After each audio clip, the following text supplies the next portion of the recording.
ขอเจริญพรท่านสาธุชนผู้ใฝ่ธรรมทุกท่านรายการธรรมยามบ่ายจากวัดพุทธปัญญาเมืองพอมโนารัฐแคลิฟอร์เนียประเทศอเมริกาประจำวันที่ 23 กุมภาพันธ์ พุทธศักราช 2568 มาพบกับท่านสาธุชนอีกครั้งหนึ่งวันนี้อากาศดีตั้งแต่เช้าเป็นสัญญาณแห่งความเปลี่ยนแปลงตามกฎอนิจจังทุกขังอนัตตาแห่งฤดูกาลเรียกว่าเป็นสัญญาณฤดูสปริงสังเกตได้มหาวิทยาลัยคอลเลจโรงเรียนก็ทยอยเปิดวันพรุ่งนี้24 กุมภาพันธ์เปิดสปริงซิมเมสเตอร์แล้วธรรมะที่จะคุยในวันนี้ก็คุยถึงประสบการณ์การทำงาน TikTok ก็ได้มีประสบการณ์หลายอย่างก็ได้พบว่าเรื่องนรกสวรรค์คนยังคุยถึงกันเสมอไม่มีล้าสมัยเรียกว่าคุยถึงทุกคืนถามถึงทุกคืนถามว่าคุณเชื่อไหมอีกต่างหากสำคัญคุณเชื่อว่ามีสวรรค์ไหมคุณเชื่อว่ามีนรกไหมถ้าเชื่อก็ดีแล้วรีบรับพระเยซูเพราะว่าท่านจะพาไปสวรรค์นี่ที่พูดแบบนี้ทีนี้เราจะเห็นได้ว่าไอ้คนที่ชวนรับพระเยซูเนี่ยมีจิตเมตตาเป็นห่วงคนอื่นจะตกนรกตามแบบของเขาคือฐานนี่มันเป็นความเมตตาก็เมื่อเช้าล่าสุดพระอาจารย์ก็เลยได้แลกเปลี่ยนกับเขาว่าเชื่อแน่นอนว่าสวรรค์มีเชื่อแน่นอนว่านรกมีเพราะพระพุทธองค์ได้ตรัสเอาไว้เรียบร้อยแล้วนอกจากนี้เรายังรู้ว่าจะไปสวรรค์ไปทางไหนจะไปนรกไปทางไหนด้วยรู้ทางไปด้วยแต่ว่าของเรานั้นแตกต่างจากของพระเยซูซึ่งท่านจะพาเข้าสวรรค์ได้ของเรานี่พระพุทธเจ้าจะส่งโดยตรัสว่าตถาคตเป็นเพียงผู้บอกทางส่วนการปฏิบัติหรือทำเพียรหรือการเดินทางเป็นเรื่องของเธอก็ตรงนี้ก็เป็นรอยแยกเป็นข้อแตกต่างว่าพระองค์นั้นเป็นพระศาสดาหรือว่าเป็นครูผู้บอกทีนี้เราก็ชัดเจนในหลายๆสูตรถ้ามารวมกันต้องการที่จะไปนรกก็มีทางไปเปิดโล่งฆ่าสัตว์ตัดชีวิตเป็นนิจลักทรัพย์เป็นนิจประพฤติผิดในกามเป็นนิจพูดเท็จเป็นนิจดื่มสุราเมรัยเสพยาเสพติดเป็นนิจโอกาสไปนรกก็มีสูงหรือจะเพิ่มขึ้นอีกดื่มน้ำเมาเที่ยวกลางคืนดูการละเล่นการพนันคบคนชั่วเป็นมิตรเกียจคร้านการทำงานทั้ง6ประการนี้พระพุทธเจ้าตรัสไว้ชัดเจนว่าอปายะก็คือนรกชนิดหนึ่งทางไปสู่ความเสื่อมทั้งในโลกนี้และก็ในโลกหน้าทั้ง6ประการดื่มน้ำเมาเที่ยวกลางคืนดูการละเล่นการพนันคบคนชั่วเป็นมิตรเกียจคร้านการทำงานทั้ง6ประการนี้ก็จะนำไปสู่นรกฉะนั้นผู้ที่ปรารถนาจะไปนรกก็ปฏิบัติ11ข้อนี้ก็มีโอกาสไปนรกได้สูงนี่11ข้อทีนี้ข้อหนึ่งจะได้ไปก็จะเลือกขุมได้จะเอาขุมหนึ่งหรือว่าขุม1/1ทีนี้อย่างประเทศเราเนี่ยเราจะเพิ่มโอกาสคนไปนรกอีก นั่นคือเราจะเปิดบ่อนมากขึ้นเราก็จะไปเกิดดื่มสุราขยายเวลามากขึ้นเพราะฉะนั้นโครงการก็คือเราจะมีนรกบนดินก่อนแล้วก็ต่อจากนั้นก็คือเหตุต่างๆมันจะมาทีนี้อย่างเราดูเศรษฐกิจเนี่ยคือเขาดูคนขายอย่างเดียวแต่เขาก็ไม่ได้ดูว่าคนซื้อที่ผ่านตังมาจ่ายมันหมดตัวที่นำเงินมาแทนที่จะซื้อน้ำปลาแต่ว่ามาซื้อเหล้ากินเนี่ยคือเอาเงินมากองไว้สำหรับคนกลุ่มน้อยเป็นไปได้ที่เจ้าของร้านเหล้าจะรวยอยู่ไม่กี่คนก็ต้องยอมว่ารวยแน่ไม่กี่คนเพราะความจนของคนจำนวนมากซึ่งพามาเทไว้ตรงนี้รวยมีอยู่แน่นอนอันนี้ไม่ปฏิเสธแต่คนจนจะเพิ่มหนักขึ้นพูดแบบดัดจริตหนี้ครัวเรือนก็จะเพิ่มมากขึ้น เพราะเวลาพูดนักเศรษฐศาสตร์จะลอยหน้าลอยตาประเทศไทยหนี้ครัวเรือน90%กว่าอันนี้จะทะลุ100และน้องจ๋า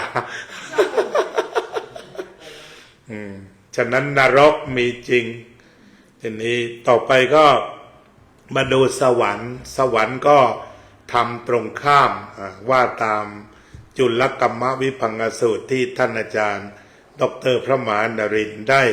แสดงไว้แล้วอาทิตย์ก่อนนั่นคือใครทำอะไรแล้วได้อะไรจะไปสวรรค์ก็พลิกจากข้อที่หนึ่งเป็นข้าก็เปลี่ยนเป็นเมตตาไปเสียเมตตากรุณาเอ็นดูก็ได้ขึ้นสวรรค์อย่างแน่นอนอันนี้อย่างโยมพะเยาแกก็ทางไปสวรรค์ต้องเลี้ยงแมวทุกวัน เนี่ยทางไปสวรรค์มีความรักมีความเอ็นดูก็ใส่เข้าไปแต่ระวังอย่าหลงถ้าหลงแมวตายจะนั่งร้องคนเดียวอันนี้อาการจะไปออกตรงนั้น ลองดูลองเด็ด8 ตัวนี้ตายเดี๋ยวลองดูสอบผ่านไหม ฉะนั้นก็อาการของความเอ็นดูพวกนี้ก็ไปสวรรค์ทำอาชีพโดยสุจริตไปอ่านพระไตรปิฎกหลายจุดที่บอกว่าบุคคลทำงานด้วยลำแข้งนะสมัยโบราณไม่มีคอมพิวเตอร์เนี่ยคือหมายก็ว่าอาบเหงื่อต่างน้ำเลี้ยงครอบครัวก็ไปสวรรค์ที่อาตมาประทับใจว่าเราจะต้องเปิดทางสวรรค์ไว้เยอะคือไม่มีทางเดียวว่าอัวให้ลื้อลูกเดียวเนี่ยเคยได้ยินเรื่องนิทานอัวให้ลื้อลูกเดียวไหมจำได้ไหมเคยใช่ไหมฮะถ้าลืมก็ต้องทวน หลวงพ่อพุทธทาสเลยแหละอาจารย์ใหญ่เล่าอาจารย์ใหญ่ไม่ค่อยตลกธรรมดาเนี่ยนี่ท่านก็บอกว่ามีพระรูปหนึ่งเทศดีมากแล้วก็วันนั้นก็เจ้าของกันเทศก็คือเฒ่าแก่ที่รวยมากของเมืองนั้นน่ะแต่ว่าเป็นนั่งหน้าเลยนั่งหน้าคือเฒ่าแก่จ่ายกันเทศไปแพงเพราะนั้นบางทีเขาก็คิดว่าต้องฟังให้คุ้มไม่นั่งหลังก็พังหัวได้อะไรได้พนกหัวตลอดพระก็ใส่เต็มที่แล้วองค์นี้ก็เฒ่าแก่ก็สบตาอย่างดีโอ้เนี่ยก็เรียกว่าลงถึงก็เป็นไงอาแปะ เป็นไงบ้างอาตมาเทศเป็นไงบ้างโอ้สรุปว่าอ้วต้องให้ลื้อลูกเดียว คือที่เทศมาทั้งหมดเนี่ยคืออ้วเนี่ยต้องให้ลื้อลูกเดียว พอเข้าใจไหมงงไหมฮะทางเดียวหรืออย่างเดียว I give you only คือคำนั้นสมัยนั้นยังมีเหรอคะลูกเดียวมีคนจีนไอ้กินใจอ๋อลูกคนจีนเรียกว่าอย่างเดียว only เรียกว่า one way พอเข้าใจไหมหรือยังงงอยู่ยังไงอธิบายนี่จีนเขาเป็นไทยมาแล้วมาเป็นเฒ่าแก่แล้วจะเป็นคนให้คนเดียวให้ปากเดียวไม่เป็นไรเคลียร์ได้ อ้าวแล้วก็ตกลงเข้าใจไหม เข้าใจ อธิบายว่าไง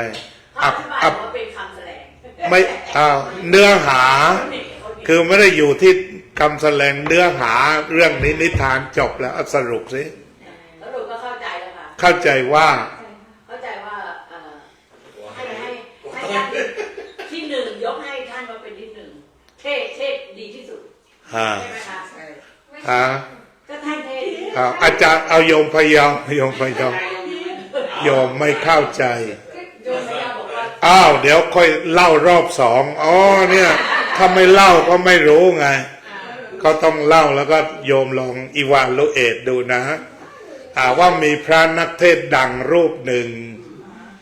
เป็นนักเทศน์ที่ดีมากที่ในวันนั้นทางวัดเชิญเท่าแก่ประจำเมืองนั้นมาเป็นเจ้าภาพกันเทศน์พอรู้เรื่องไหมตรงนี้ ถึงตัววัฒนธรรมจะไม่ใครมือหนักเขาก็ให้เป็นเจ้าภาพกันเทศน์เป็นประเพณีชั้นที่หนึ่งตามวัดต่างๆเนี่ยเอาหนึ่งช็อตใช่ไหมครับ เอาพอฉากที่สองทีนี้พระท่านก็แสดงธรรมเรื่องการทำบุญนั้นได้นั้นทำบุญนี้ได้นี้ทำบุญโน้นได้โน้นก็ว่าไปทีนี้เท่าแก่ก็เข้าใจธรรมะดีหมดทุกครั้งก็พองกหัวแล้วก็ดูแล้วก็ยิ้มเป็นระยะทีนี้เทศเสร็จพระรูปนั้นลงฉากธรรมะแล้วมาถามว่าเป็นยังไงวัดเทศเป็นยังไงอาตมาเทศเป็นยังไงบ้างที่จะเป็นจริงเอาแปะอาตมาเทศเป็นอย่างไรบ้างอันนี้อาตมาก็พูดคำเดิมเลยที่ลื้อเทศมาทั้งหมดสรุปว่าต้องให้ลื้อลูกเดียวเอาครั้งที่สองพอสรุปได้ไหมโยมพยาวสรุปทุกอย่างก็คือเทศอะไรเสร็จเขาคนจีนเขาก็เลยบอกว่าทุกอย่างเนี่ยต้องถวายอย่างเดียวใกล้เคียงถวายตัวเดียวถวายตัวเดียวใช่ พูดเป็นชั่วโมงมันก็อ้วตกใจไม่มีเรื่องคือหมายว่าต้องจ่ายตังค์ให้พระอย่างเดียวที่พูดมาทั้งหมดเนี่ยดีวัดนี้แหละไม่ต้องใจนี่ก็ทีนี้เรามาข้อสองเมื่อกี้ที่สาเหตุที่มาพูดถึงตัวนี้ว่าพระพุทธองค์นั้นทรงบอกทางสวรรค์ได้เยอะยกตัวอย่างเท่าที่พอจะจำได้เนี่ยเช่นมีอันหนึ่งบอกว่าบุคคลเป็นหญิงหรือเป็นชายก็ตามแต่ว่าในเรื่องนี้ก็จะเป็นเน้นทางผู้ชายหน่อยนะถ้าเป็นสำนวนนี่นะ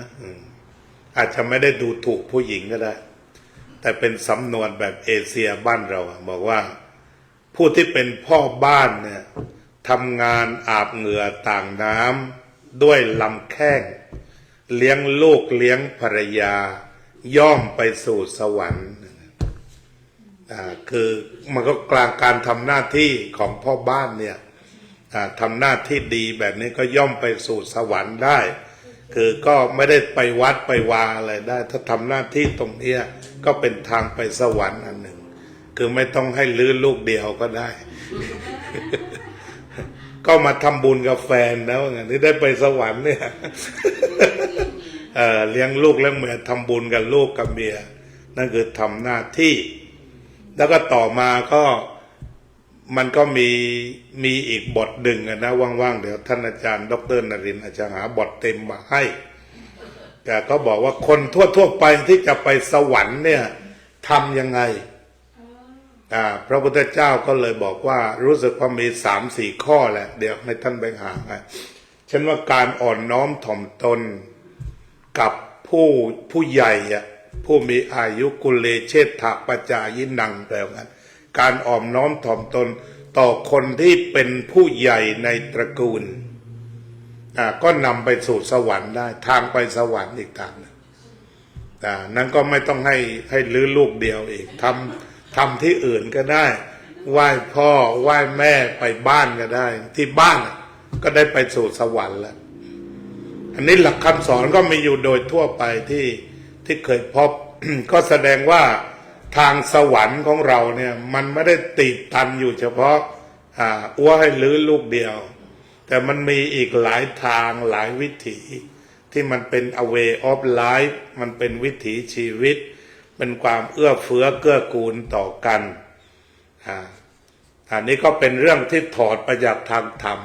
แล้วคนก็อ่อนน้อมถ่อมตนต่อผู้ใหญ่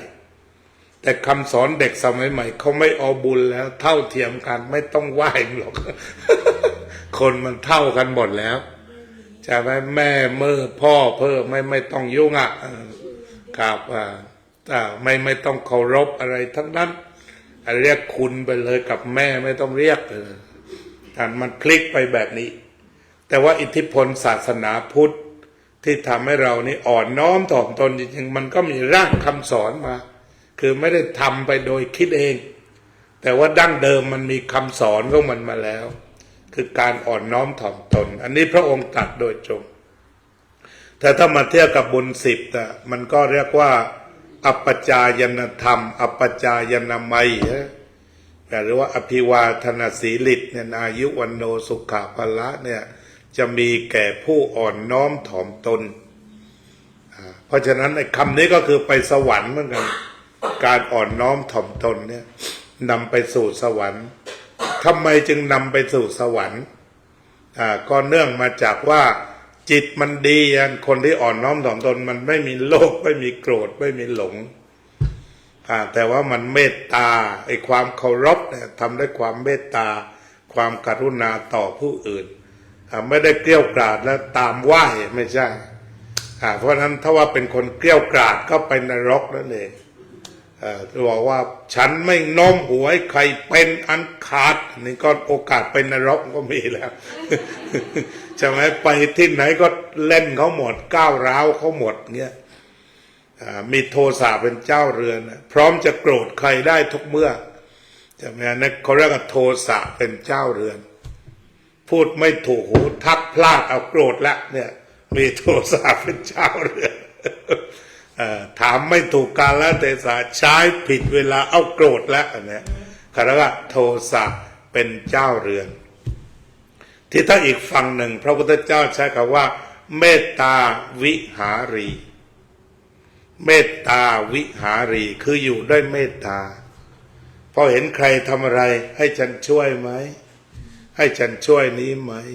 ให้ฉันช่วยนั้นไหมเมตตาวิหารีพวกนี้ไปสวรรค์ง่ายๆไปสวรรค์ได้ง่ายๆเมตตาวิหารีว่าไงนะเอายกคุยได้ทำไมมันง่ายก็ง่ายสิพระพุทธเจ้าสอนง่ายๆสมมุติโยมไปเล่นการพนันแต่โยมก็มีจิตใจเมตตาแต่โยมก็ยังเล่นการพนันดื่มการไปเล่นคือโลภพาไปไม่ใช่เมตตาความโลภพาไปเพราะนั้นโลภมันใหญ่ก็ตกนรกก่อนตรงนั้นท่านบอกว่าท่านเกี่ยวนรกก่อนไม่ไปสวรรค์ทีนี้ถ้าสมมุติว่าโยมแพ้หมดแล้วทีนี้ก็นึกว่ากูบาปเยอะซื้อของแจกคนในบ่อนจะได้ขึ้นสวรรค์ตรงนั้นเพราะว่าจิตเมตตาก็มีอยู่ครับคือว่าไม่ได้เล่นแต่ว่าไปซื้อของมาให้แต่การเล่นเนี่ยไม่ได้เล่นด้วยเมตตาตรงนี้เล่นเพราะโลภครับไม่ได้บอกว่าแม่วันนี้อยากจะไปเสียสัก 3,000เอาใครมาเข้ามาผมมีกองอยู่ 3,000 แท่ง 3,000 จบแล้ววันนี้เล่นแค่นี้มีไหมแบบนั้น ถ้าแบบนั้นใช้ได้เลยตั้งจิตไว้ถูกเนี่ยเอาเงินวางไว้ 1,000 เอาโยมมาแทงกันเอาจบแล้วนะวันนี้ 1,000ไม่มีถ้าไม่มีก็ไม่ได้ไปสวรรค์มันโลภโยมถามดิถามอีกถ้ากระจ่างทีนี้มันอยู่ที่พลิกจิต พระพุทธเจ้าตรัสว่าเมตตาวิหารีก็คืออยู่ในเมตตาก็แบบโยมนี่แหละช่วยอะไรได้ไหมช่วยน้นได้ไหมช่วยดีบ้างไหมรถจอดปั๊บก็วิ่งไปช่วยแม้แต่ไปสวรรค์หลายรอบช่วยขนขยะโยมพะเยาไปเนี่ยไปยาวนะเนี่ยรอบแรกก็ได้ตอนขนรอบสองเด็กได้กุศลอีกดมได้หลายรอบนั่นน่ะคือบุญอันนั้นง่ายๆแต่ถ้าบอกว่าโยมไปบ่อนแล้วจ่ายเยอะแสดงว่าแพ้ไม่ตายมันต้องไปดูก่อน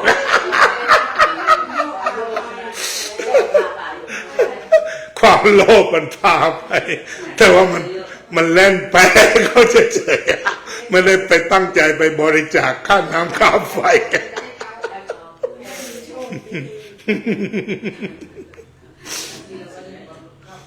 ไปบำรุงค่าไฟเอาดีฉะนั้นก็ถ้าเครียดมันก็เป็นเรื่องของนรกเอ็กเรสซีฟนั่นแหละแต่ว่าถ้าเมตตาวิหารีก็คือมีเมตตาเป็นเครื่องอยู่เขาเรียกกันเป็นเครื่องอยู่เมตตาวิหารีเนี่ยเป็นวิหารมีอะไรเป็นวิหารก็แปลว่าที่อยู่ฉะนั้นใจเนี่ยมีอะไรเป็นวิหารมีเมตตาเป็นวิหาร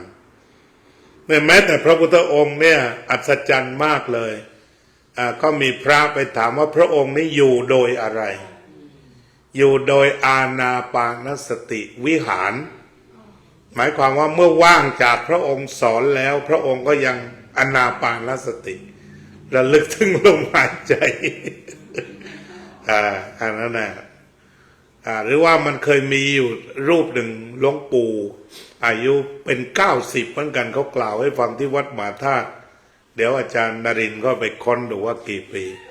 สมเด็จพระวรรณรัตน์สมเด็จพระวรรณรัตน์ท่านนักค้นคว้า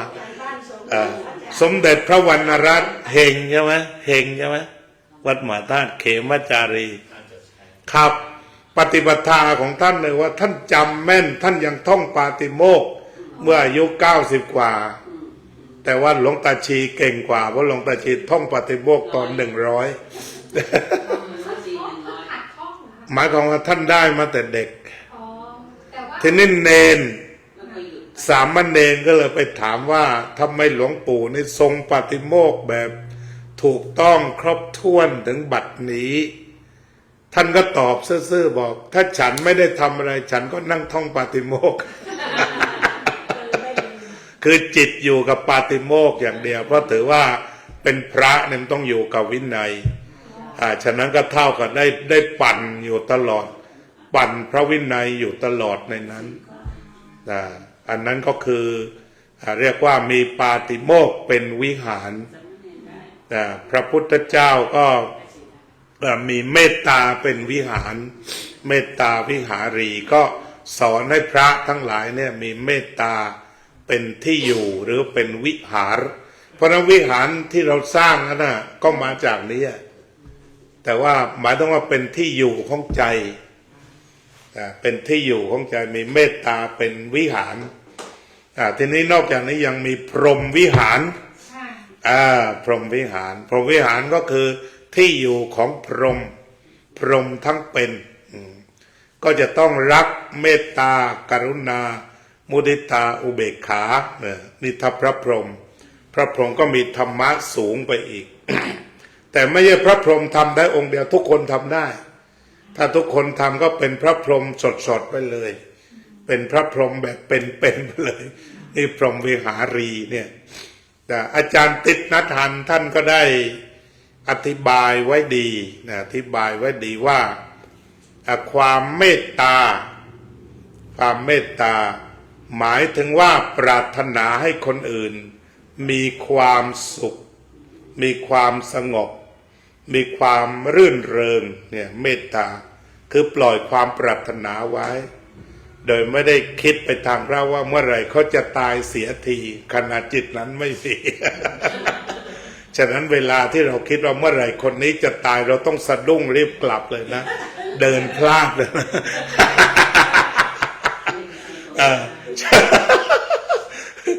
บางคนมีบัญชีตายอยู่เยอะใช่ไหม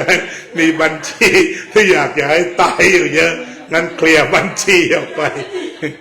เนี่ยแค้นต้องชำระคือเคลียร์บัญชีออกไป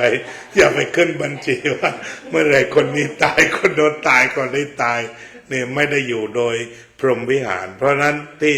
ท่านติดนัดอธิบายว่าความรักก็คือความปรารถนาให้คนอื่นเป็นสุขอยู่เป็นสุขกินเป็นสุขนอนเป็นสุขโยมทั้งหลายก็มีกันหมดนั่นแหละความเมตตาตัวนี้ทีนี้ความกรุณาท่านอธิบายได้ชัดเหมือนกันคือความปรารถนาที่จะถอนทุกข์ที่มีอยู่ในใจของคนอื่นนี่เป็นกรุณาอาการแบบนี้ปรารถนาที่จะถอนความทุกข์เมตตาคือแผ่ความรักกว้างๆไปก่อนไม่เกลียดใครก่อนง่ายๆปรารถนาดีต่อบุคคลอื่นอย่างเดียวแต่พอกรุณาเนี่ยมันก็เป็นแอคชั่นมีความปรารถนาที่จะถอดถอนความทุกข์ที่เขามีอยู่ฉะนั้นบางคราวคุยด้วยที่อาจารย์ทำTikTokทุกวันเนี่ยได้นำสมาธิทุกวันนำสมาธิให้คนปฏิบัติทุกวันอันนี้ก็เป็นความกรุณาแล้วบางคนก็มีความสุขจริงนะเช่นคนนั้นเมียตายใหม่ๆเช่นนายราชะเนี่ยภรรยาเพิ่งเสียทำยังไงเขาปั่นป่วนหมดแล้วก็ชวนปฏิบัติสัก10 ครั้งเนี่ยหายใจ10 ครั้งก็บอกดีขึ้นแล้วโอเค thank you มาแล้วพอโอเค thank you อาจารย์ก็บอกว่าในสังสารวัฏคุณเป็นฮินดูก็แกเป็นฮินดูเนี่ยเชื่อในสังสารวัฏ circle of death and birth and death and rebirth เนี่ยเราก็บอกว่าจริงๆแล้วเธอก็ไม่ได้ตายไปเป็นเพียงเปลี่ยนสภาวะแต่กราบใดที่คุณยังคิดถึงเธออยู่ก็เธอยังอยู่ในใจของคุณตลอดนั้นอย่าให้เธอเป็นห่วงคืนนี้คุณหลับซะก่อนแกบอกแกหลับแล้วก็ฝันเห็นเช้าก็บอกเขายังอยู่กับฉันจริงๆก็พ้นทุกข์ในงาน TikTok ได้ประโยชน์มากก็สบายใจแล้วก็ผ่านไปหลายวันเขาบอกดีขึ้นแล้วตอนนี้เขาปกติเขาก็รู้ว่าเธอไม่ได้จากไปแต่ก็จบเหมือนเองบางทีเหตุการณ์มันเกิดปุ๊บปั๊บมันก็เป็นทุกข์ตอนนี้มีเยอะนะหลายคนมาขอพรเราก็ให้พรอีกคนหนึ่งแบบว่าสุดๆเลยชื่อแดเนียลที่อยู่ที่สวีเดนเขาจะมาประจำอันนี้สุญญตาตลอดแล้วก็ก้าวหน้ามากเลยก้าวหน้ามากเขาเริ่มต้นมาจากวัจรยานแล้วก็มาศึกษาเรื่อง emptiness ว่าของเถรวาทยังไงเขาอธิบายเขาก็เข้าใจเพราะก็บอกว่าถ้าคุณเข้าไปถึงสุญญตาแล้วมันเหนือดวลิซึมเหนือทเวภาวะไม่มีดีไม่มีช่วยแล้วถ้าคุณสุญญตาจากไอแอนไมกิเลสอื่นก็ไม่เกิดในชีวิตของคุณทีนี้แกก็คิดว่าเป็นทำงานสถานีรถไฟที่ถามว่าเมื่อเช้าเป็นไงบ้างก็บอกวันนี้เป็น0เลยวันอาทิตย์คนไม่มาเป็นคนขายตั๋วรถไฟในสวีเดนอาจารย์อาจจะมีโอกาสชวนไปเที่ยวที่ซูริกก็ได้บางทีอันนี้ก็สนใจธรรมะสูงเป็นฝรั่งโดยตรงเกิดมาแบบฝรั่งแต่ว่าเข้าใจเรื่องสุญญตาคุยกันเป็นวรรคเป็นเวรและเข้าใจมากเข้าใจดีทีนี้ก็ฉะนั้นคำว่ากรุณาก็คือความรู้สึกที่ว่าอยากจะให้คนอื่นเนี่ยมันพ้นจากทุกข์ที่เราแปลเป็นไทยอาจารย์ติณนันท์ท่านบอกอยากจะ remove คือดึงความทุกข์ออกมา จากหัวใจของทุกๆคนเพราะฉะนั้นอันนี้ในวิถีชีวิตประจำวันก็แบบพวกเราที่ใจดีไปช่วยคนโน้นคนนี้เกิดเหตุอะไรอย่างที่เอาสมมุติว่าเรามีเพื่อนของเราเสียชีวิตมาหลายศพแล้วใช่ไหมที่โยมทุกคนเนี่ยขนขวาย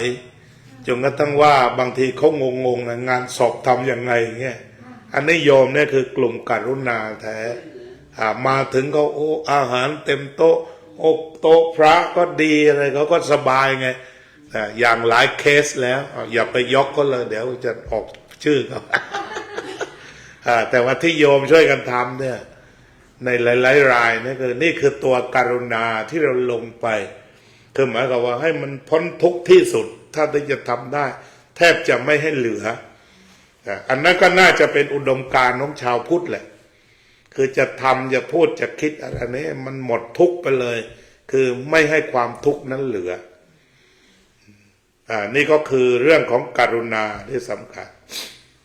พรหมวิหารก็ต่อไปมุทิตาก็คือรู้จักยินดีตัวนี้ก็ทำยากเพราะว่าตัวอิจฉามันใหญ่มากมันหยั่งลึกลงไปก็เรียกอยู่ในตัวอุปกิเลสนี่คือมันฝังอุปะแปลว่าเข้าไปแล้วมันก็ฝังฉะนั้นเรื่องอิจฉานี่เป็นเรื่องที่คลีนลำบากมากก็มีคนถามว่าทำไมต้องอิจฉาด้วยที่จริงอิจฉาเนี่ยมันเป็นความโกรธขนาดเล็กคือถ้ารักเขาจะไม่อิจฉาใครถ้าได้รักแล้วเนี่ยแต่ถ้าไม่รักแล้วเนี่ยมันร้อนเผาไปเลยที่เหลือจะเอาแต่จับผิดอย่างเดียวฉะนั้นที่ว่าวันหนึ่งที่อาจารย์อาจจะเทศอาทิตย์ที่แล้วหรือได้คุยกันนะที่ว่าได้ดูคลิปของอาจารย์ดร.ประมวลใช่ไหมที่เขาบอกว่าที่ท่านไม่กล้าไปบอกแม่ว่าจะแต่งงานทีนี้ก็แม่ก็เป็นคนใต้ก็ดูลูกบวชนานจะแต่งงานนี่จะทำยังไงมันก็เลยพูดภาษาใต้แล้วมึงที่ทำเพื่อแต่งงาน คือมันก็มีปัญญาเลี้ยงเขาหรือเปล่า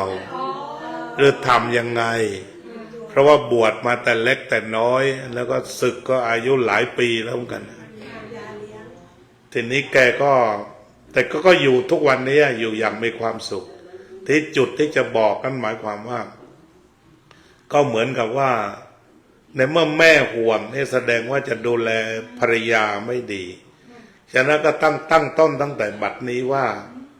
จะปฏิบัติหนึ่งข้อคือไม่จับผิดใดๆต่อภรรยาเลย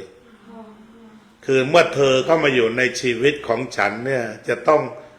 สุดความสามารถให้เป็นสุขแล้วก็ไม่ว่าเธอจะทำผิดอะไรก็จะดูว่าไม่ผิดเอาเลย จะทำไว้สักอย่างตามที่แม่เป็นห่วง ใช่ไหมเพราะกลัวนั่นแหละและแกก็อยู่กันดีภรรยาก็เป็นอาจารย์แกเองก็เป็นอาจารย์แกก็เดินธุดงค์เดินเท้าเปล่าภรรยาก็อยู่กันด้วยดี นั่นแหละที่ว่าที่เดินจากเชียงใหม่ไปเกาะสมุยแล้วก็เขียนประสบการณ์มีเขาแปลเป็น10 ภาษาทั่วโลกกันนะอันเนี้ยได้เห็นคำสัมภาษณ์แล้วก็ประทับใจเป็นหนึ่งแนวของคนที่จะแต่งงานเนี่ยบอกว่ายังไงเธอก็ถูกหมดก็อาจจะมีข้อปฏิบัติอยู่เพียง2 ข้อ 1ภรรยาถูกหมด 2ถ้าไม่เข้าใจให้ไปดูข้อ 2แค่นั้นแหละข้อปฏิบัติลองไหมปฏิบัติลองดูนะจากนี้ยังอยู่อีกหลายปีใช่ไหมฮะ1ภรรยาถูกทุกข้อ 2ถ้ายังสับสนไปดูข้อที่ 1ก็เท่านั้นเอง ลองดูนะอาตมาก็หาคู่ไหนไม่ได้แล้วก็ขอคู่นี้แหละ แล้วก็มารายงานนะเดี๋ยว6 เดือนมารายงานผลว่าตั้งแต่คิดแบบนี้นี่เป็นยังไงให้แม่ออกมารายงาน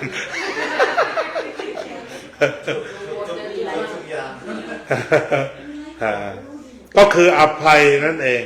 เบื้องหลังก็คืออภัย คือสุดท้ายก็คือเจริญอภัยทานนะ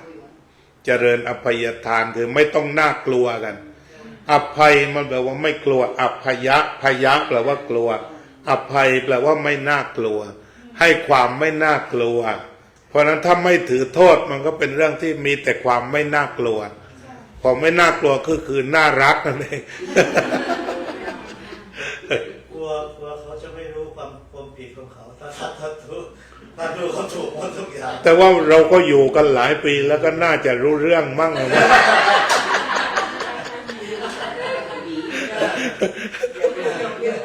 อ้าวถ้าไม่รู้ใช่ไหมไม่โกรธแล้วก็ค่อยบอกว่าสิ่งเหล่านี้จะเกิดโทษแบบนี้นะครับ อย่าทำอีกนะที่ทำน่ะไม่ผิดหรอกแต่ว่าไม่ถูกเฉยๆ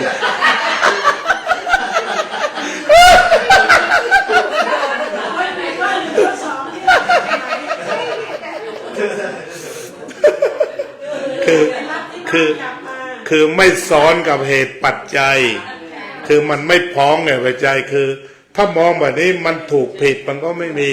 แต่เหตุปัจจัยมันไม่สอดคล้องกันเหตุปัจจัยไม่สอดคล้องกันเฉยๆครับอ๋อได้เลยวันหลังเทศ2 คนเลย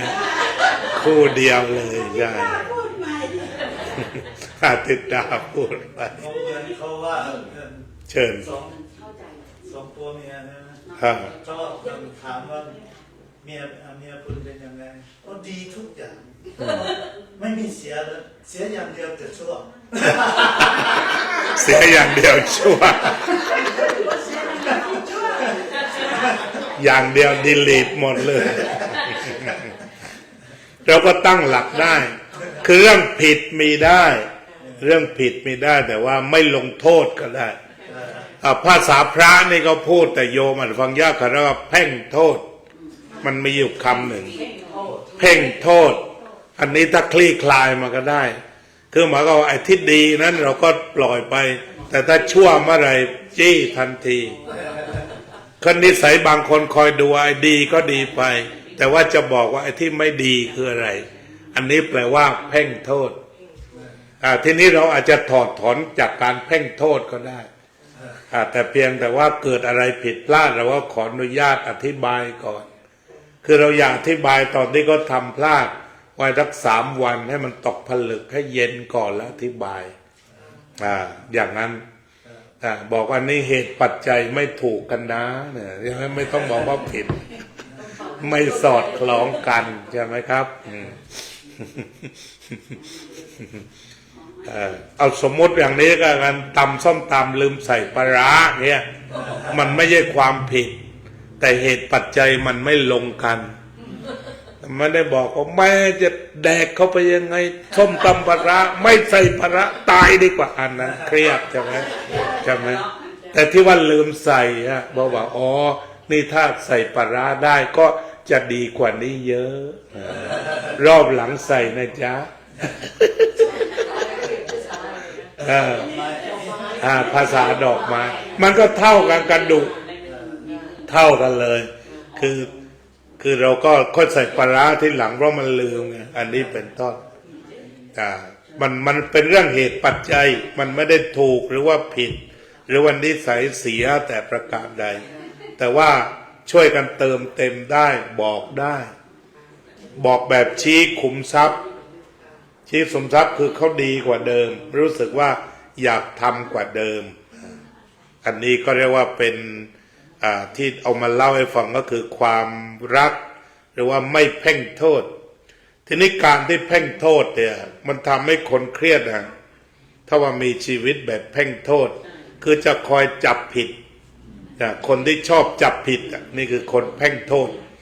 เรียกภาษาพระว่าเพ่งโทษค่ะเอาอย่างนี้ดีไหมก็เมื่อก่อนทำอย่างนี้อร่อยดีวันนี้ทำไมมันไม่อร่อยเท่าไหร่ได้คือไม่พูดขาดอะไรไปนะลองทบทวนดูกินไปอีก3 คำอ๋อ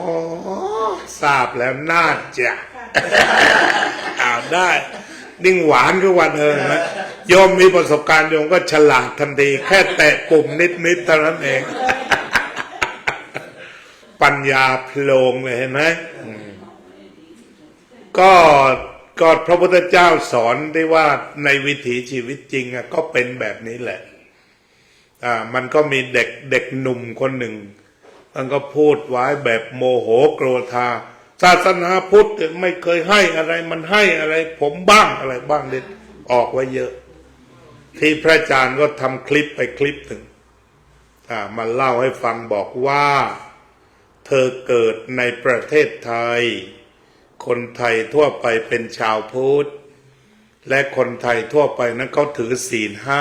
5ฉะนั้นสิ่งที่พุทธศาสนาให้เธอก็คือว่าเธอไปตลาดไม่มีใครดักปาดคอเธอไปซื้อของไม่มีใครปล้นคือไล่ตามศีล5นะ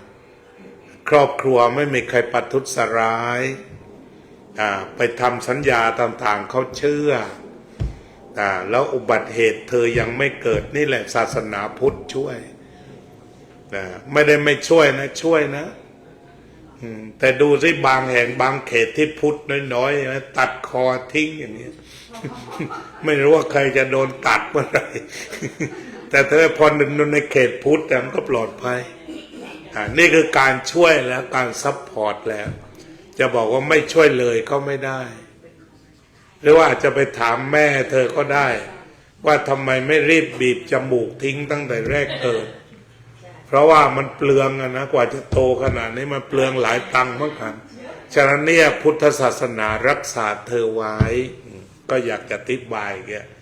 เดี๋ยวนี้เด็กๆดูก็คงจะเก็บประเด็นมาพูดด้วยต่อไปเพราะมันไม่มีใครไปตอบให้แล้วก็ปัญหาแปลกๆตอนนี้ทะเลาะกันแต่อาจารย์เบย์ก็ตอบตาพืชไปลืมดูต้นฉบับไงโดนรุมอีกเขาบอกประเคนแบบเคลื่องข้ามแม่น้ำนี่ได้ไหมวิธีประเคนอาหารนะพระอยู่ฝั่งคลองฝั่งโน้นนี่คว้างไปได้ไหม คือเด็กๆเดี๋ยวนี้มันพิเรน คิดแปลกถามอะไรของมันอย่างนั้นประเคนพระข้ามโขงไปเงี้ย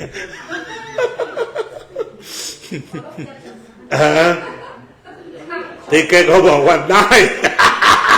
ก็โดนรุมกันหลายตำรามารุมกันใหญ่เลยทีนี้ ก็คือเอาแต่พูดเอาแต่พูดแต่ว่าก็ต้องตอบเขาบ้างคือถ้าอยากรู้ก็ตอบแบบเป็นหลักแล้วก็ที่ตอบผิดก็คือว่าถ้าไม่ได้ประเคนต้องประราชิกไปเลยอันนั้นก็คือผิดอีกเหมือนกันประราชิกคือขาดความเป็นพระมันก็ไม่ถูกอีกเพราะฉะนั้นอันนี้มันเป็นอาบัติปาจิตตีที่อยู่ในปาติโมกข์ภิกษุใดฉันอาหารที่เขาไม่ได้ให้อัตถินังมุขขัตถวารังอาหารยะคือพาใส่ปากมุขขัตถวารังนี่ใส่ปากที่เขายังไม่ได้ให้เป็นอาบัติปาจิตตีมันก็เหมือนพระไปถอนหญ้าแบบนี้แหละมันไม่ได้คอขาดบาดตายอะไรเป็นอาบัติปาจิตตีเหมือนกันอย่างนั้นไม่ถึงกับปาราชิกเพราะนั้นตอบแบบเดาๆมันก็ไม่ได้ว่าไม่รับประเคนขาดความเป็นพระอย่างนี้ก็ไม่ได้ก็ไม่ถูกนะทีนี้เรื่องของเพราะนั้นเราก็ต้องมีต้นฉบับอยู่ตรงนี้ต้นแท็กของมันอยู่ตรงนี้เรื่องประเคนพระนะบอกว่าภิกษุใดฉันอาหารที่โยมไม่ได้ให้ก็หมายความว่าจะต้องเป็นอาบัติปาจิตตีคำว่าให้หมายความว่าขโมยถ้าไม่ได้ให้ก็คือไปขโมยของเขาห้ามไปกินที่ไม่ได้ขโมยห้ามเป็นขโมยแต่ว่าอยู่ที่พื้นฐานตรงนี้ทีนี้ก็ไอสิกขาบทข้อนี้หรือเขาเรียกสิกขาบทตัวต้นฉบับข้อบัญญัติข้อนี้มันก็เนื่องจากเป็นวิถีปฏิบัติมันจึงถูกตีความมาทำเป็นวัฒนธรรมที่แตกต่างกันออกไป ที่อ่านในอัตถกถาหรืออะไรที่เคยบอกว่าอย่างประเทศศรีลังกาเขาประเคนโดยบอกเอาก็ได้นี่เงาะต้นนี้นิมนต์ท่านฉันเอาตามสบาย ก็ถือว่าเป็นประเคนเพราะให้แล้วไงเราไปจับไอ้คำว่าให้ได้นะเอานิมนต์นะต้นนี้ถวายท่านนิมนต์ได้เลย ก็ทั้งตนเพราะให้แล้วคือถืออย่างเคร่งครัดตรงนี้คือพระเนี่ยไม่เอาของใส่ปากของที่โยมไม่ได้ให้แต่ทีนี้ถ้าโยมบอกว่าให้แล้วก็ถือว่าฉันได้นะเพราะฉะนั้นที่เราประเคนทั้งโต๊ะเนี่ยคุณเดฟแกก็ถามว่าทำไมประเคนแบบนั้นก็เพราะว่าของมันเยอะมัวยกนานไม่ได้แกบอกอ๋อเนี่ยว่าช็อตคัทออฟเฟอริง แกถามมาเมื่อวานบอกว่าความจริงถ้าเป็นภาคใต้เนี่ยก็จะประเคนทุกอันทุกชิ้นภาคใต้นี่จะไม่ยกโต๊ะประเคนครับรับกันหน้ามืดเลยก็รับกันหน้ามืดบางทีพระนี่เป็นลมล้มตึงเลยบางทีไม่เป็นลมครับจับนานแล้วก็ดึงไม่อยู่เหมือนเครื่องบินตกลงโครมลงไปทีนี้โยมข้างๆบอกโอ้ท่านเป็นลมแล้วองค์นี้ก็เลยเป็นลมตก คือรับไปมันไปเรื่อยใช่ไหมทิศตูดโดมก็ดึงไม่กลับก็โครมลงฟาดปิ่นโต ที่คนอยู่ข้างๆบอกโอ้ท่านเป็นลมแล้วหรือเป็นลมตก ที่จริงดึงไม่กลับ ฉันประเคนมันก็มีหลายอย่างก็เป็นว่าให้แหละคือหมายว่าเริ่มต้นที่ให้ก่อนแล้วก็ที่เหลือก็ค่อยว่าการยกทั้งโต๊ะหรือว่ายกทีละชิ้นหรือใช้ผ้ารองอะไรก็สุดแล้วแต่สำคัญก็คือได้ให้แต่ถ้าถามห้ามว่านี่อย่าฉันนักกล้วยเนี่ยพระฉันไม่ได้นี่คือไม่ให้นี่ยกตัวอย่างบอกว่าอย่าฉันนี้นะอย่าฉันนี้นะไม่ได้ทีนี้ถ้าเกิดโยมเปิดตู้เย็นนะอันนี้ฉันด้วยนะนี่ฉันด้วยนะบอกไว้ฉันได้ก็ให้แล้วฉันนี้ด้วยนะฉันนี้ด้วยนะก็ว่าไปดังๆนะใช่ไหมอันนี้ก็ฉันได้หมด อาจารย์มีอยู่คราวหนึ่งสมัยไปอยู่อังกฤษบ้านคุณเนลสันแกก็เป็นลูกศิษย์อาจารย์ชาเคร่งมากแต่แกก็รู้เทคนิคเพราะเราตื่นเช้าแกตื่นสายบ้านฝรั่งเขาตื่นกันประมาณ10 โมง 11 โมงใช่ไหมฮะเป็นฟาร์มเมอร์เขาอยู่กันดึกทีนี้พอเช้า7 โมงเราก็ฉันแล้วกลางคืนก็จะทำไว้อย่างดีนะเป็นพวกพิซซ่าพวกอะไรบ้านฝรั่งแล้วก็เรฟไว้เขียนว่าออฟเฟอร์เติม ed นะแล้วก็ประเคนแล้ว ครับเนี่ยแปลว่าให้แล้วเราก็เหมือนกับที่เราเอาอาหารมาแต่ว่ายังไม่ได้ถวายพระอาจารย์แต่เขียนไว้ว่าถวายพระถวายพระได้จะเขียนติดหน้าตู้เย็นถวายพระลวงเอาเอง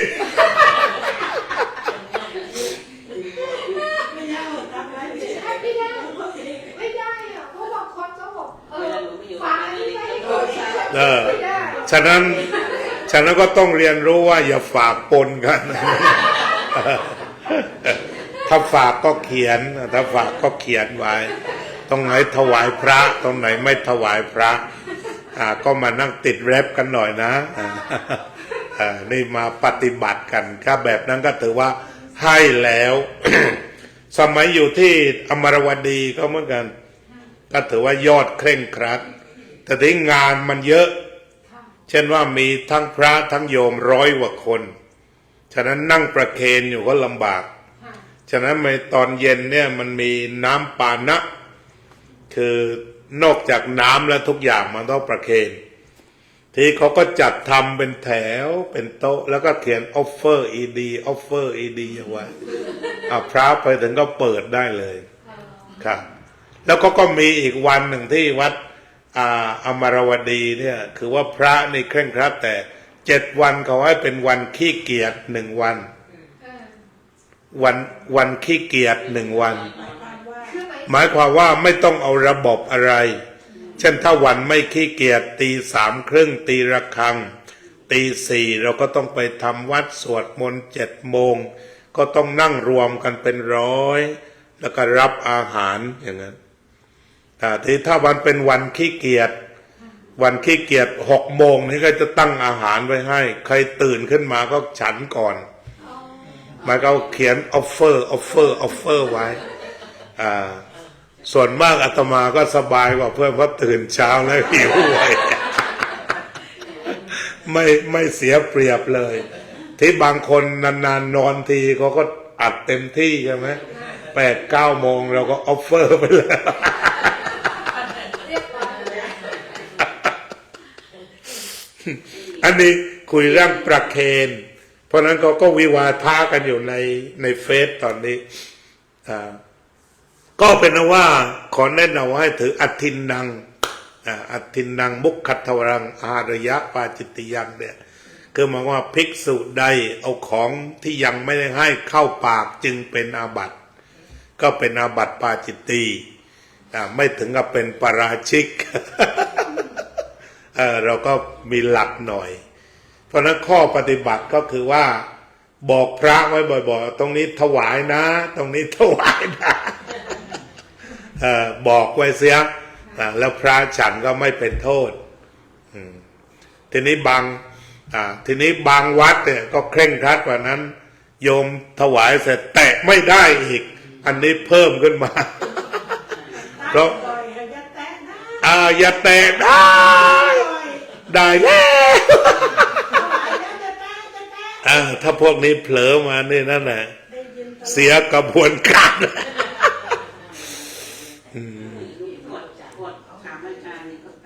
หมายความว่าอันนี้อาตมาพูดกฎใหญ่ไงคือไม่เอากฎหยุมหยิมมากฎหยุมหยิมเนี่ยมันเป็นข้อตกลงของท้องถิ่นถ้าไปปักใต้แล้วอาจารย์ไม่รับทุกอันก็ถูกว่าบอกว่าไปอยู่ที่อื่นกลับมาแล้วไม่เคร่งจะโดนหนักอย่างนั้นเสียความบริสุทธิ์มาก เสียความบริสุทธิ์ฉะนั้นเมื่อก่อนเนี่ยเขาคอนเซอร์เวทีฟขนาดนี้เขาไม่จับเงินแถวบ้านเนี่ยมันไม่จับเงินกันนะแต่ว่ามันก็ตลกกันแหละมันไม่บริสุทธิ์100%แต่คิดว่ารุดคือเช่นอาจารย์เทศเสร็จแล้วงานนี้อาจารย์ก็ต้องกลับย่ามเปล่ากลับไปวัดแล้วประมาณพรุ่งนี้เขาจึงบอกเอาปัจจัยมาถวายแล้วจะต้องขึ้นไปแล้วก็ใส่ใต้เสื่อไว้อย่างนั้นโยมมีข่าวบ่อยใช่ไหมเวลาเกจิตายใต้เสื่อมี5 ล้านอะไรใต้เตียงพอที่เสียบอันนั้นคือประเพณีแบบนั้นคือว่าแม่พระจับเงินที่มันมีอยู่วันหนึ่งคือยังไงอาจารย์บอกว่าฉันจะต้องขึ้นรถทัวร์3 ทุ่มไปกรุงเทพตรงนั้นเป็นเนนมาเรียนหนังสืออยู่วัดประยูนน่ะที่เขาบอกยังไงก็ต้องไปเทศให้ได้ก่อนบอกไม่ทันรถมอเตอร์ไซค์พร้อมนะทีนี้อาตมาก็โดนว่าเสียความบริสุทธิ์ตรงเนี้ยอาตมาบอกว่าเอาซองใส่ย่ามไปเลยนี่ไปอยู่กรุงเทพนะเสียเนนนะเนี่ย อย่างนั้นเลย ก็คือง่ายเราบอกว่าใส่ซองคือเขาจะต้องรอพรุ่งนี้พาไปเสียบใต้เสื่อเราไปแล้วไงค่ะอันนี้คือเวลาเราไปที่ไหนเราต้องไปศึกษาเขาจะต้องไปศึกษาเขาดีๆประเพณีที่ต้องยอมหมดนะคือไปปฏิรูปมั่วๆเนี่ยไม่ได้แต่ว่าทางหลังสวนมันก็ไม่ได้หมายความว่าเคร่งครัดถึงเคร่งเครียดถ้าเล่าก็ตลกมีอลุ่มอรวยแต่ว่าเสียงให้ดีนะให้ดีแล้วไม่ถูกตำหนิสมมุติอาตมาหาลูกศิษย์ไม่ได้คือ first of all นี่คือต้องลูกศิษย์จะไปซื้อของซื้อนมซื้ออะไรในตลาดก็ถ้ามีลูกศิษย์นั้นดีที่ถ้าหาลูกศิษย์ไม่ได้ไปเองถ้าไปเองก็ต้องเอาเงินใส่หนังสือไว้คือใส่ซองแล้วก็ใส่ในหนังสือแล้วก็จะซื้ออะไรก็ส่งไปให้พ่อค้าสมมติซื้อปากกา1 ด้าม2 บาทใช่ไหมเราก็ใส่ไว้10 บาท ใส่ซองแล้วก็หนังสือปิดอ้าวโยมอยู่นี่นะ แล้วโยมเขาก็เคร่งครัดอะคือมันรู้กันหมดนะในว่าทำพระเขาก็พาไปเปิด แล้วก็ถอนให้เราเห็นว่านี่ใส่แล้วนะ8 บาท แล้วก็ใส่คืน ขั้นตอนผิดลึกไปแล้วนี่คือประเพณีการรักษาศาสนาอย่างนั้นก็พออลุ่มมารวย แต่ถ้ายื่นให้2 บาทเนี่ยโดนทันทีเสียความบริสุทธิ์ทันที แล้วทุกวันนี้ไม่ยังเป็นอย่างนี้ป่ะ เรียกว่าเลนเบาลงไปเยอะ เบาลงไปเยอะ ดีหน่อยหาย เศษมันเยอะ ครับ ก็ไม่มีเลย อันนี้ก็เป็นโปรเซสที่เกี่ยวเรื่องเงินก็ผ่านมาแล้วอย่างนั้นเพราะฉะนั้นประเพณีบางอย่างที่ในสัพพุริสธรรมเนี่ยต้องรู้เหตุรู้ผลรู้ตน รู้ประมาณ รู้การรู้บุคคลรู้สังคม ก็คือดูว่าวัฒนธรรมที่เนี่ยเขาปฏิบัติกันแบบไหนยังไงแล้วเราก็ปฏิบัติตามวัฒนธรรมตรงนั้นที่เหมาะที่ควรอันนี้ก็ถือว่าอนุวัตตามวัฒนธรรมได้อยู่ทีนี้เรื่องประเคนเนี่ยมีสารพัดมีหลายภาคหลายแห่งหลายแบบอย่างสมมุติว่าบางแห่งเนี่ยเขาไม่ต้องประเคนเลยก็คือพระรู้กันว่าวางไว้โรงฉันแล้วก็ฉันเลยเพราะว่าโยมรีบกลับบางทีพระยังไม่มา โยมกลับไปก่อนแล้วเขาไปวัดแต่มืดเนี่ยเอาฉันเลยก็ถือว่าเข้าเขตนี้แล้วให้หมดไม่ดึงกลับอย่างนั้นก็มี แต่ยังไงก็ตามเรื่องแบบนี้ก็ให้ถือหลักเดิมแล้วเราก็ไปดูว่ามันไกลออกมามากน้อยแค่ไหนนั่นเองว่ามันมีการเป็นตัววัฒนธรรมตัวประเพณีตัวภูมิปัญญาที่สร้างขึ้นมาเท่าไหร่แล้วเราก็กลับบ้านได้ถูกว่าดั้งเดิมเป็นอย่างนี้มันก็จะไม่เครียดมาก วันนี้ก็คุยหลายเรื่องหลายรสเนาะ13:06บ่าย 2เนี่ยนี่แสดงว่าแก่แล้วลืม